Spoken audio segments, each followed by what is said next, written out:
Óyeme, tú que haitiano, yo te voy a decir algo, con la complicidad que tiene los políticos haitianos con la República Dominicana, yo nunca sabía eso. Ellos nunca han defendido su propio pueblo. En la República Dominicana, un haitiano compra una visa por un año por $700. $700.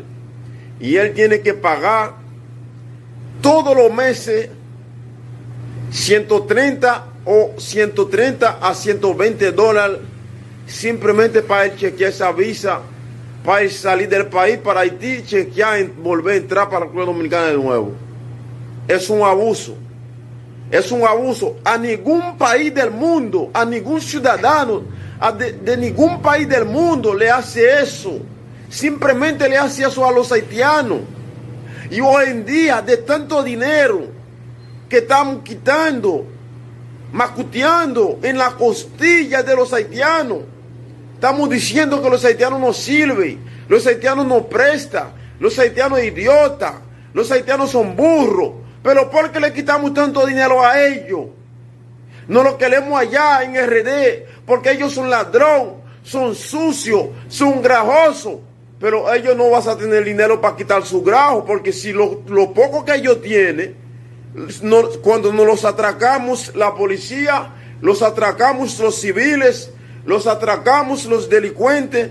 Cuando nos los atracamos los delincuentes, los atracamos los políticos. Entonces, ¿de qué forma que los haitianos van a tener dinero? Ellos no van a tener dinero de forma ninguna, porque los políticos atracan a los haitianos, vendiéndole visa, vendiéndole mercancía.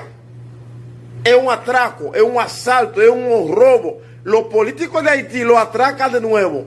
Los políticos de Haití crean un grupo que se llama delincuente, gangue, ladrones, criminales, para macutear y secuestrar a los haitianos.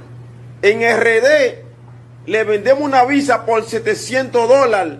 Esa misma visa de $700, ellos tienen que pagar $100 todos los meses para permanecer en RD. ¿Cómo ellos van a tener dinero?